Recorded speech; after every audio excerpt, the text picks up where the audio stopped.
우리 의회는 후반기 슬로건을 소통과 공감, 신뢰받는 세종시 의회라고 정하였습니다.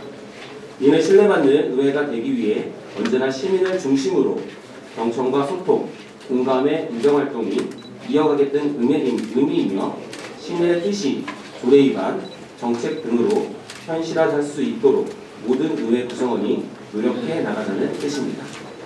다음은 제91회 임시의 의사 일정과 주요 안건에 대해 설명드리겠습니다. 이번 회기는 8월 26일부터 9월 9일까지 15일간 진행되며 2024년도 행정사무감사 지적사항 조치 결과를 청취하고 조례안과 시청, 제2회 추가 경정 예산안 등을 심의할 계획입니다. 접수된 안건은 총 134건으로 조례안 81건과 예산안 2건, 결의안 4건, 동의안 34건, 규칙안 1건, 계약안 1건, 질문 5건, 보고 6건입니다. 8월 26일 제1차 본회의에서는 염희전, 홍나영, 최현석, 김현옥, 이현정, 김현미 의원님의 5분 자유 발언과 상병원, 박란희, 김영현 의원님의 긴급 현안 질문이 있으며 국민건강보험공단, 특별사법경찰, 도입 촉구 결의안 등 4건을 처리할 계획입니다.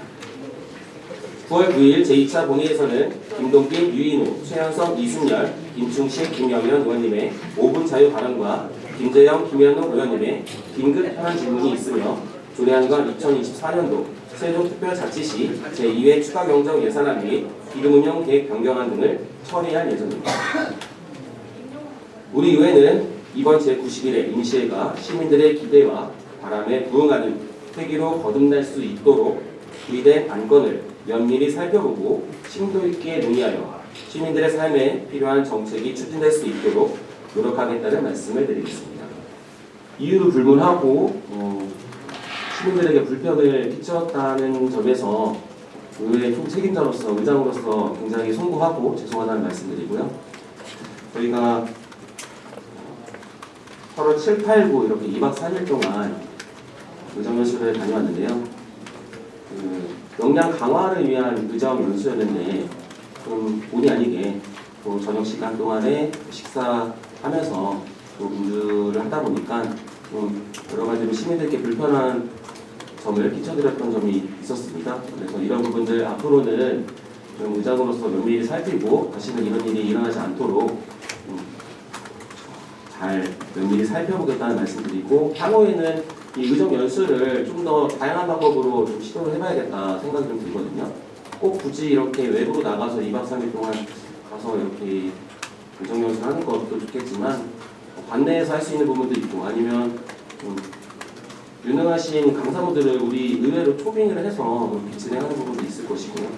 다양한 방법을 좀 생각해서 계획 만들어서 말씀드리도록 하겠습니다.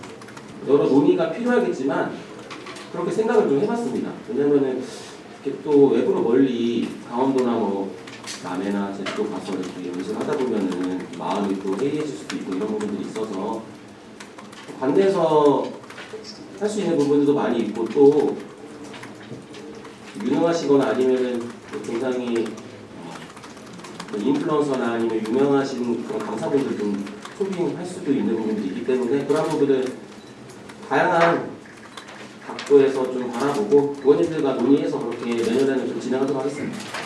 이번 제91회 임시회 기간 동안 교육안전위원회에서는 8월 26일부터 27일까지 교안위 소관 결의안 및 조례안 동의안 등 14건에 대해 심사할 예정이며 8월 28일은 2024년 세종특별자치시 제2회 추경경정 예산안을 예비 심사할 예정입니다.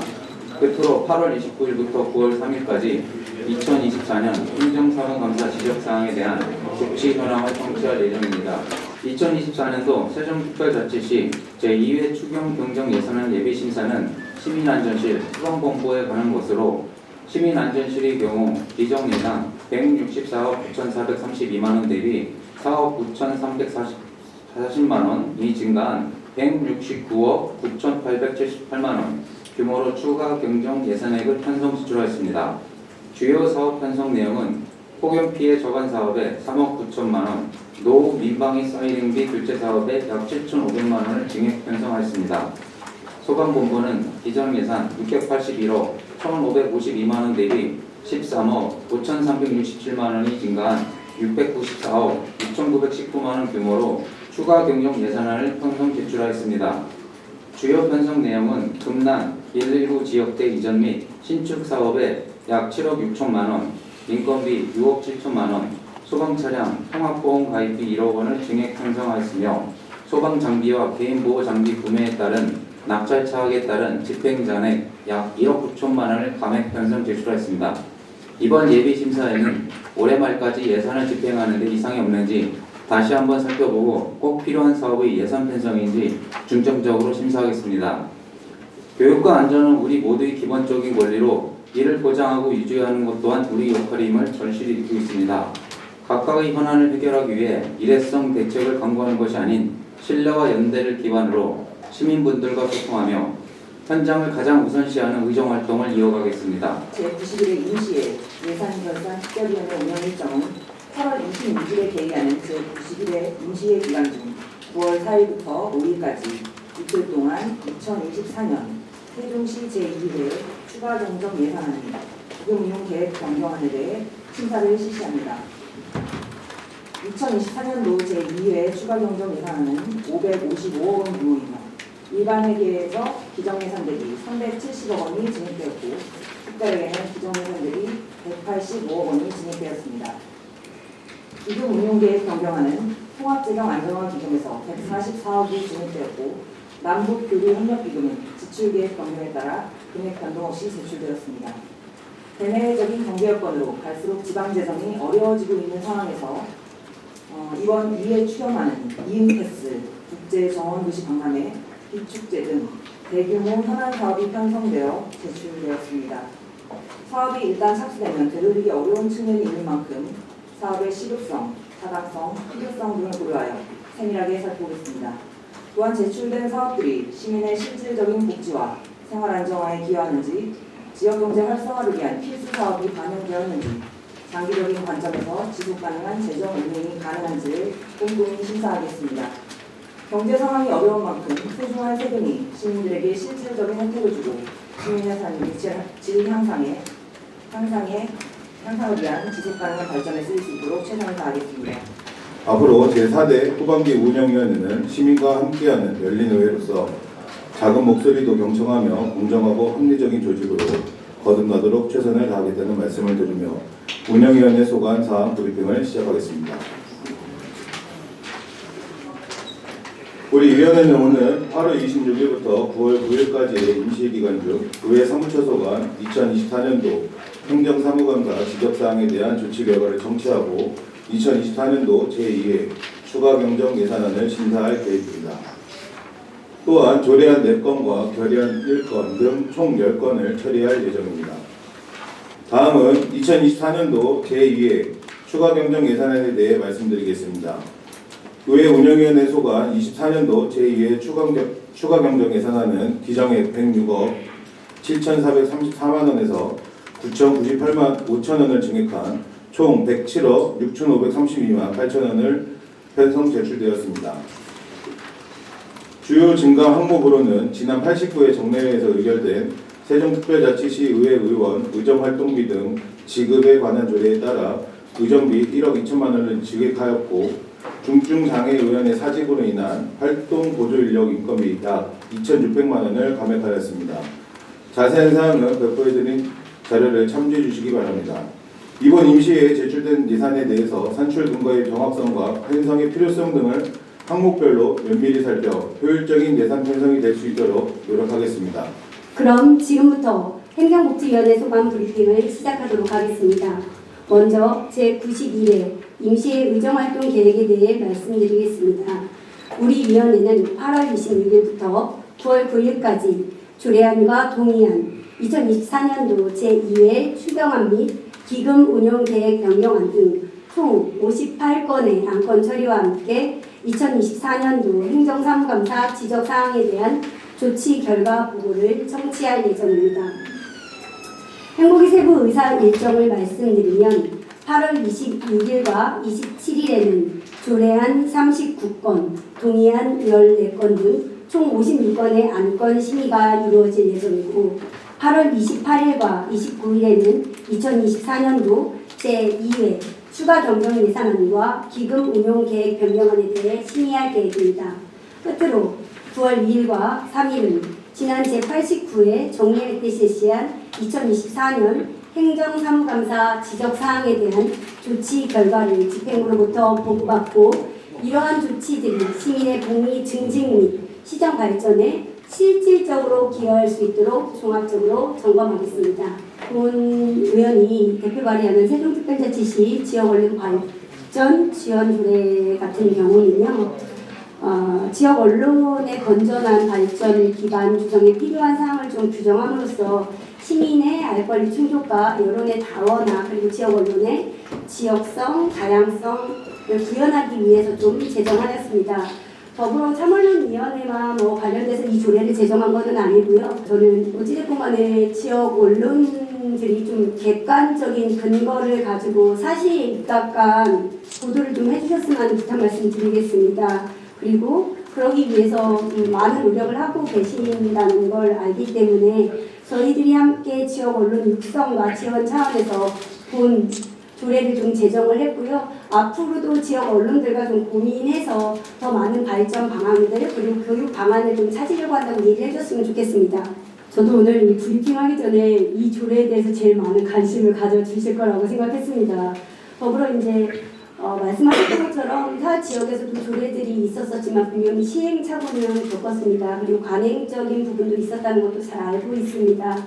저희 세종시 의회에서 이 부분에 대해서 세종특별자치시와 함께 이 조례를 제정함에 있어서는 이런 부분들에 대해서 조금 더 시행착오했던 부분들에 대해서 완화하고 또 그것들을 어떤 선언적이나 공고적인 형식으로 규정하기보다는 지역 언론인들 분들과 계속 소통하고 협업하면서 좀 조례도 개정해 나가겠다는 말씀을 드리고 싶습니다. 그리고 주신 말씀은 잘 담아서 저희가 위원회 설정할 때 기관들과 언론인들과 같이 협의해서 하겠다는 말씀드리겠습니다.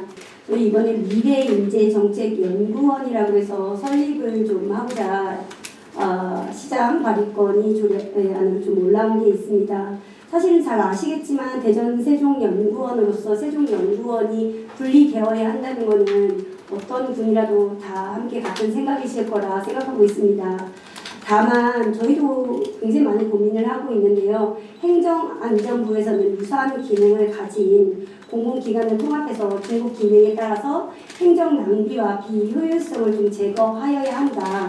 그리고 지방 공공기관 구조를 좀 합리적으로 조정하기 위해서 새 정부의 지방 공공기관 혁신 지침 가이드 마련을 좀 따라달라 했기 때문에 저희들이 이제 새로 분리를 하기보다 부득이하게 평생교육원과 세종연구원이 함께 통합으로 해서 세종미래인재정책연구원 설립안이 올라와 있습니다. 이 부분에 대해서는 본 의원뿐만이 아니고 여러 의원님들과 함께 여러 가지 상황을 좀 봐가면서 평생진흥원 차원 그리고 연구원 차원에서도 어느 하나 빠지지 않도록 조금 더 심도 있게 논의하고 결정해 나가겠다는 말씀 드리고 싶습니다. 우리 위원회에서는 8월 26일부터 9월 9일까지 진행되는 제91회 임시회 기간 동안 47건의 조례안과 기타 한도 심사와 2024년 제2회 추가 경정 예산안 심사를 실시하고 2024년도 행정사무감사 조치 결과 보고를 청취할 계획입니다. 이번 우리 위원회 소관 제2회 추경 예산안은 기존의 4,925억 원 대비 205억 원이 증액된 5,125억 원 규모로 편성 제출되었습니다.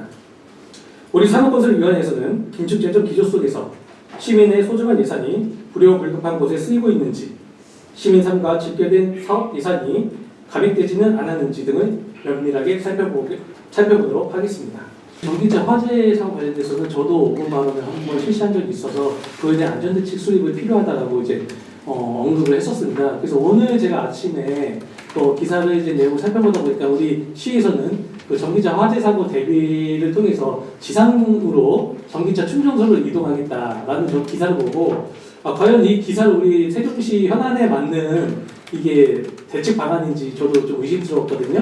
지금 뭐 원도심 지역에서는 당연히 지금 옛날에 지어진 이제 공동주택에서는 일단 지상 주차장이 이제 형성화되어 있지만은 지금 신도심 내에서 있는 그 공동주택에서는 지상 주차장이 현실화되지 않고 있습니다. 그렇기 때문에 그런 부분에 대해서 지상으로 뭐 전기차 충전 시설을 옮기겠다 하는 거는 좀 정책주에서 다시 검토돼야 될 부분이라고 생각을 하고요.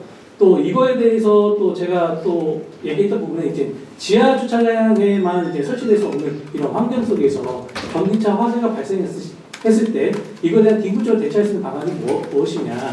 그래서 그거에 대한 대비책을 좀 더 강구해서 준비하는 것이 맞지 지금 발표된 지상으로 전기차 충전 시설을 옮긴다는 것은 좀 바람직하지 않다라고 생각이 됩니다. 그래서 이번 회기에서도 우리 위원회에서는 이 부분에 대해서도 김현우 의원님도 전기차 관련된 사항에 대해서 5분 발언하셨기 때문에 위원회 차원에서도 부서와 함께 심도 있게 한번 논의를 다시 한번 살펴보도록 하겠습니다.